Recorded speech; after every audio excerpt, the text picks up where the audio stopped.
तो एग्जाम्स आने वाले हैं, आने वाले क्या जस्ट आ ही गए हैं। सब कुछ पढ़ लिया है, 2-3 बार रिवीजन भी कर लिए, बट स्टिल वरीड हो यार कि एग्जाम कैसा होगा, एग्जाम में मैं क्या वो परफॉर्म कर पाऊंगा या फिर नहीं, मेरे को सब कुछ याद आएगा या नहीं। क्योंकि आपको लग रहा है कि जो कुछ आपने पढ़ा है आपके यहाँ से निकल कर भाग चुका है, याद नहीं कुछ आपको। एंग्जाइटी आपकी बढ़ती जा रही है, डर और बढ़ता जा रहा है। तो अब हम क्या करें, टेंशन क्यों ले रहे हो, हम बैठे हैं ना। तो इन दिस वीडियो 5 ऐसी चीजें बताऊंगा जो आपको हर एग्जाम के पहले करनी, एंड आप कहोगे कि एंग्जाइटी ये क्या होती है, मैं नहीं कुछ जानता ये सब कुछ को। सब्सक्राइब कर लेना अगर वीडियो अच्छी लगे तो। ये हमारी ओवर थिंकिंग एक डायलेमा क्रिएट कर रही है। हम पढ़ रहे हैं नॉर्मल बैठे, तो हमारे दिमाग में थॉट्स आते हैं, यार मैंने कल 3 घंटे अपने रील्स में वेस्ट कर दिए, या फिर मैं वीडियोस देखता रहा है, या फिर यार मैं कल एग्जाम में क्या करूंगा। ऐसे कुछ थॉट्स नॉर्मली आते रहते हैं ना। तो जब भी आप पढ़ने बैठो, एक रफ शीट आपके पास होनी चाहिए जिसमें आपके 3 कॉलम्स ड्रॉ होने चाहिए, प्रेजेंट, पास्ट, फ्यूचर। आप पढ़ रहे हो, थॉट्स आ रहे हैं है ना दिमाग में कि यार मैंने 3 घंटे कल यहाँ वेस्ट कर दिए, वो तो उस थॉट को अगर सोचे बिना ही उसमें लिख दो कि ये मेरा पास्ट का थॉट था। अब बैठे हो और थॉट्स आ चुके हैं, यार मैंने परसों ये किया था, या फिर मैंने उस एग्जाम में ये गलती की थी, मेरे स्टिल पास्ट के थॉट्स हैं, उनको नोट कर लो।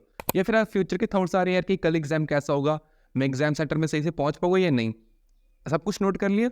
जब वो आपकी 2-3 घंटे की स्टडी कंप्लीट होगी, आप पाओगे कि आपके मोस्ट ऑफ के 99% थॉट्स आपके पास्ट के होंगे या फिर फ्यूचर के होंगे। जितना जल्दी आप ये चीज एक्सेप्ट कर लोगे कि हमारा कोई पास्ट नहीं है ना ही कोई फ्यूचर है, जो है प्रेजेंट में है, हमको प्रेजेंट में जीना है। पास्ट क्या है, कुछ एक्सपीरियंसेस है, कुछ थॉट्स है, कुछ मेमोरीज है, वही याद आती है, उसके बिना तो कुछ नहीं है ना। फ्यूचर क्या है, कुछ अनप्रडिक्टेबल चीजें हैं जो हमारे हाथ में नहीं है। तो हमारे हाथ में क्या है, हमारे आज के एफर्ट्स, हमारा प्रेजेंट है हमारे हाथ में। हम लोग अपना प्रेजेंट ये पास्ट एंड फ्यूचर के थॉट्स में ही वेस्ट कर देते हैं। ब्रो हम क्या कर रहे हैं, अगर 2 स्टूडेंट सेम टीचर से पढ़ रहे हैं, सेम टाइप ऑफ कंटेंट ही पढ़ रहे हैं, and same type of efforts ही वो पुट कर रहे हैं, मीन्स 4-4 घंटे वो डेली पढ़ रहे हैं, बट जो फर्स्ट स्टूडेंट है ना उसके थॉट्स अनक्लियर है, वो हमेशा घबराता रहता है, उसको एंग्जाइटी होती रहती है। एंड दूसरा है वो क्लियर है उसके थॉट्स की, यार हाँ मैं कर लूंगा क्योंकि मैंने एफर्ट्स डाले हैं, तो मेरे को पता है कि मैं ये चीज़ कर लूंगा। तो ये सेकंड स्टूडेंट के मार्क्स डेफिनेटली ज़्यादा आएंगे। अगर ये 90 स्कोर कर रहा है तो ये 75-80 के ऊपर ही रह जाएगा दूसरे वाला। टॉपर्स के पास यही एडवांटेज होता है, उनको पता है कि उन्हें एफर्ट्स लगाए हैं तो उनको रिजल्ट्स मिलेंगे।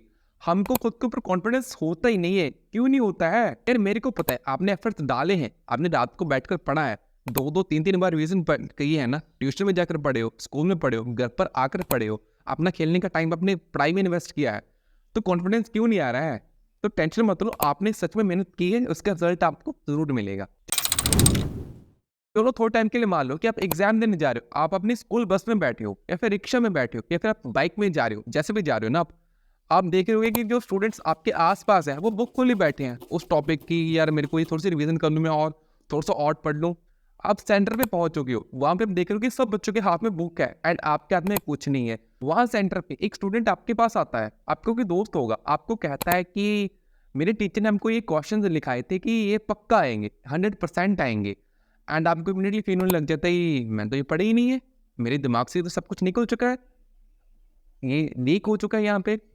बट गाइस एक सच बात बताऊं, ऐसा कोई वे नहीं है कि अगर आपने इन्फॉर्मेशन दिमाग में डाल ली है एंड वो लीक हो जाए, ऐसा कुछ नहीं होता है। आपको जस्ट एक चाहिए एक्टिव वीक को, जो एग्जाम के दौरान आपके पास ऑटोमेटिकली हो जाएगा। इस साथ पता क्या होता था, जो टीचर्स हमको एग्जाम्पल्स भी देते थे वो भी मेरे को एग्जाम में याद आ जाती थी, जस्ट बिकॉज कि मैं एग्जाम से पहले ये एक थंब रूल फॉलो करता था। क्या था वो, कि एग्जाम के 12 घंटे पहले मेरे को कुछ भी नहीं पढ़ना है, जो मैंने पढ़ लिया है वो मोर देन सफिशिएंट है, मैंने रिवीजन कर ली है, सब कुछ मेरे दिमाग में स्टोर है। एंड अब जस्ट मेरे को ये चीज चाहिए कि जब मैं ब्रेन को कहूँ वो मेरे को रिकॉल कर दे सब कुछ। एंड ये कब पॉसिबल होगा, जब हम खुद को शांत रखेंगे, मेडिटेशन करेंगे, ब्रीदिंग करेंगे। इसलिए अभी से ब्रीदिंग करनी स्टार्ट कर दीजिए, या फिर एग्जाम के पहले भी आपको ब्रीदिंग करनी है। कैसे करनी है, जस्ट 4 सेकंड को सांस को अंदर लेना है, एंड देन 4 सेकंड के लिए उसको होल्ड कीजिए, देन 4 सेकंड के लिए रिलीज करिए। ये सब चीजें मैं आज भी फॉलो करता हूँ। मैं IBPS PU का मेंस एग्जाम देने गया था, 5 नवंबर को हुआ था जो। तो मेरे पास एक लड़की बैठी थी जो वरीड थी, क्योंकि एग्जाम के बाद भी मेरे को मिले थे ना, तो वो पढ़ रही थी। क्या पढ़ रही थी वो मैथ के फॉर्मूलाज याद कर रही थी। वो मेरे को पूछ रही थी कि ये क्या होता है, मैं क्या आई डोंट नो। देखो अगर मैं वहाँ प्रेशर ले जाता ना तो वो एग्जाम मेरा आज क्लियर ना होता। मैंने प्रेशर नहीं लिया, मैंने खुद को बोला कि हाँ मैंने पढ़ा हुआ है, सब कुछ मेरे दिमाग में है, जब टाइम होगा, जब वो स्क्रीन के सामने एग्जाम आएगा, ऑटोमेटिकली ब्रेन सब कुछ बता देगा। एंड वही हुआ, and that's good how. So tension मत लो, जो पढ़ा है ना, जो एफर्ट्स आपने डाले हैं वो एग्जाम में डेफिनेटली याद आएंगे। बस अपने ब्रेन को टाइम देना है, वो एग्जाम सेंटर में जाकर पढ़ने वाला सीन वो मत करना।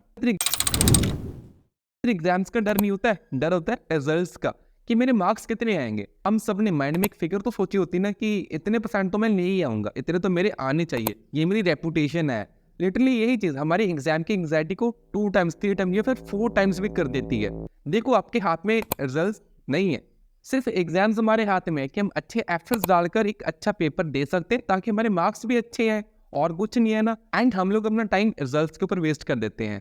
एक्चुअली सच्ची बात बताऊँ ना, आप अभी 10th में हो ना, तो आज से 5 साल बाद, या फिर आप 12th में हो तो उसके 5 साल बाद आपके ये मार्क्स आपके लिए मैटर नहीं करेंगे।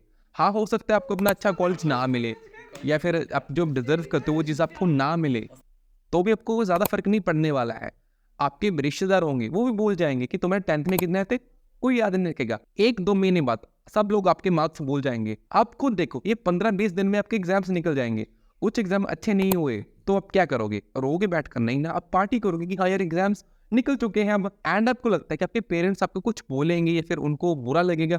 हाँ, लगता है एक बार के लिए बुरा लगता है, बट पेरेंट्स आपके मार्क्स के ऊपर बिल्कुल भी आपको जज नहीं करेंगे, ये सच्ची बात है। उनका बस एक मोटिव है कि हमारा बेटा या फिर हमारी बेटी मेहनत करना सीख जाए, हार्ड वर्क करना सीख जाए, जो हमको स्टडीज ही सिखाती है अच्छे से। बस अब आपको एक सच्चे मन से एग्जाम देने और कुछ नहीं है। देखो ये चीजें आपको अजीब लग रही होंगी, बट ये चीजें सच हैं, सच है, ये मेरे साथ भी ऐसे हुआ है। ब्रो, आप इनफ नहीं सो रहे हो एग्जाम से पहले। ये 3-4 घंटे की नींद सफिशिएंट नहीं है ब्रेन को आराम देने के लिए, रिलैक्स करने के लिए। मिनिमम 7 से 8 घंटे तो सोइए ना। मैं तो कहता हूँ 10 घंटे सो भाई। मैं लिटरली हर एक एग्जाम से पहले 10 घंटे मिनिमम सोता हूँ। मैं रात को 8 बजे सो जाता था, सुबह 6-7 बजे उठता था मैं। ब्रेन को भी टाइम चाहिए ना, तभी वो वहाँ पे जाकर चीजें प्रोसेस कर पाएगा, सब कुछ आपको सामने दे पाएगा कि हाँ वो फार्मूला मैथ का ये था, ये पाइथागोरस थ्योरम ऐसे सॉल्व करनी भी होगा। ये ऐसे नहीं होने वाला कि 2 घंटे सोए और ब्रेन रेडी है। नो ब्रो, ये चीज इंश्योर कीजिए कि एग्जाम से पहले मिनिमम 8 आवर्स को स्लीप आपको लेनी ही लेनी है, चाहे आपने पढ़ा है फिर नहीं पढ़ा है। क्योंकि MS धोनी ने एक बात कही है कि एग्जाम्स के पहले अगर आपने पूरा साल पढ़ा है तो एक दिन नहीं पढ़ोगे तो कुछ फर्क नहीं पड़ने वाला है। But no, be positive guys. देखो, पॉजिटिव रहने का आपको फायदा हो या ना हो, बट आपको नुकसान कुछ नहीं होगा। बट अगर आप नेगेटिव सोच रख रहे हो ना कि यार मेरे साथ क्या होगा या फिर मेरा कैसे होगा, आपके साथ कुछ गलत हो ही जाएगा। तो इसलिए क्यों ना हम पॉजिटिव रहना, जो होगा देखा जाएगा। खुद को ये कहो कि हाँ मैं बेस्ट हूँ, मैंने एफर्ट्स डाले हैं, मेरे को पता है कि मैंने मेहनत की है। अभी कमेंट बॉक्स में लिखे कि हाँ I am proud of my self. मैं देखो यार, मेरे को भी आपके ऊपर प्राउड है। सो टेंशन मत लो, सब कुछ अच्छा ही होगा। सो सब्सक्राइब कर देना अगर वीडियो अच्छी लगे, लाइक करना एंड शेयर करना सभी के साथ जिनके एग्जाम्स आ रहे हैं। So thank you so much guys.